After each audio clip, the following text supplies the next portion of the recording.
Yeah, I'm Joe. I'm the guitarist for Amari. I feel like this story starts with Fred putting together the soulful jams. I remember seeing it on Instagram a few months ago and just going, and he's just, I feel like he's the magnet of everyone here in this room. Like, I think he's the connecting piece, which is crazy because we all come from pretty different walks of life. For sure. Live in different parts of the city, but I don't think we'd be connected without Fred setting up and being intentional about like setting a space for community specifically, and it's not just music, like it's arts and expression and writing.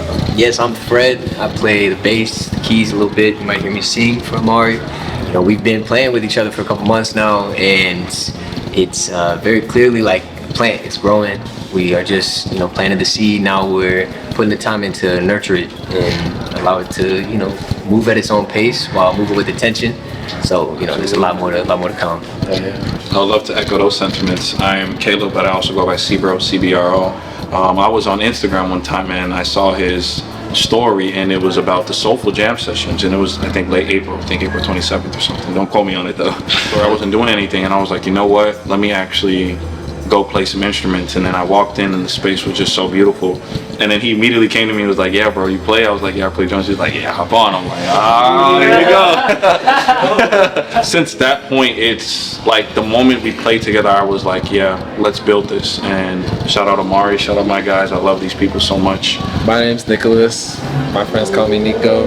You know, we really only started getting in like the studio like very recently. So it's like most of our experience is playing live, improvising a lot of things. Like we've begun like actually like forming like our songs just out of stuff that we enjoy, like kind of playing on the spot together, you know what I mean? And so now a lot of times you hear us play, you're gonna hear like different versions of things that maybe sound familiar. Like you might come catch us at one, the next time something similar, but it's not, you know, it's not quite the same. It's got a little bit of extra seasoning on it. So I like that. I would just say about what we've been doing is like it really feels like a full musical experience, even though we're still in like the process of like writing our songs and like figuring out where we want to go beyond just the just like the instrumental, because it's like we've morphed into like one like producer. I feel like we just create like this like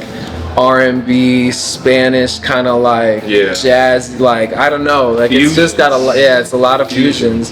I think we threw a little bit of rock in there at one point, you know what I mean? It might have to be something that comes back on a recurring basis. If we can get it to translate into like just a fresh experience for everybody that comes, and I think that's the best thing possible.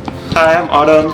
I'm happy to be here. I think what we've definitely talked about trying to add a brass element too, because I think that that's one of the things that we have definitely found. It's like how I mentioned, like we definitely we have like elements of like Spanish music, jazz, you know what I mean? So making sure that we incorporate like the musical full, you know what I mean? The full spectrum, exactly. Is really important. Autumn's an amazing player. Like I remember the first time we heard her play, it was like voice of an angel coming through that saxophone. So I think in a year what we like is definitely like a full project, like at least like a start of a full project, maybe like an EP or like an album. I don't know about an album. We can cook up pretty quick, but we can. I think that at least doing shows with at least some of our friends in like other cities too, I think would be dope. Like taking this on the road to some type of degree, and then hitting like Atlanta, hitting maybe like New York, Berlin, Bologna, London. I put no limits. Yeah, Barcelona. Let's see it. Barcelona, Madrid, Yeah.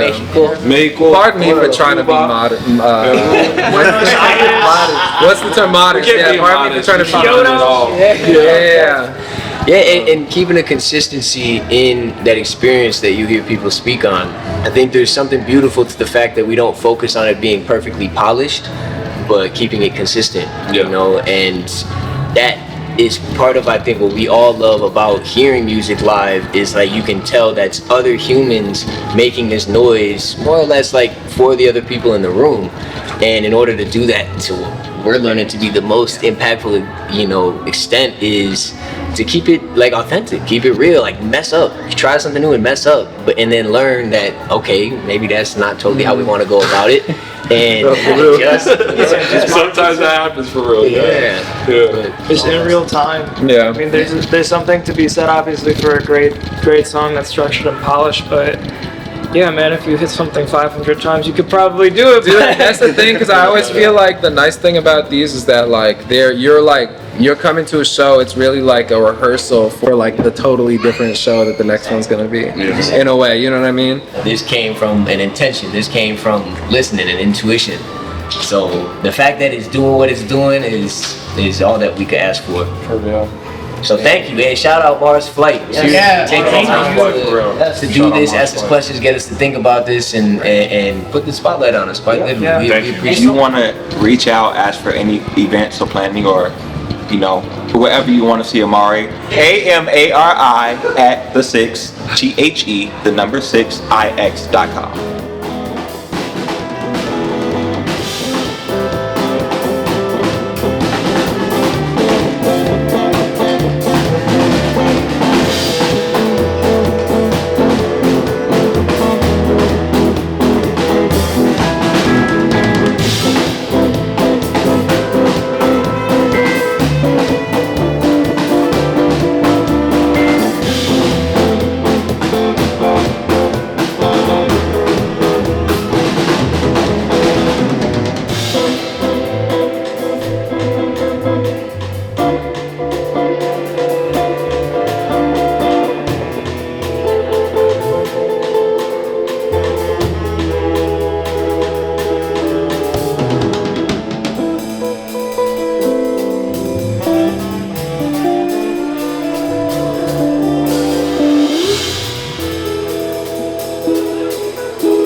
Thank you.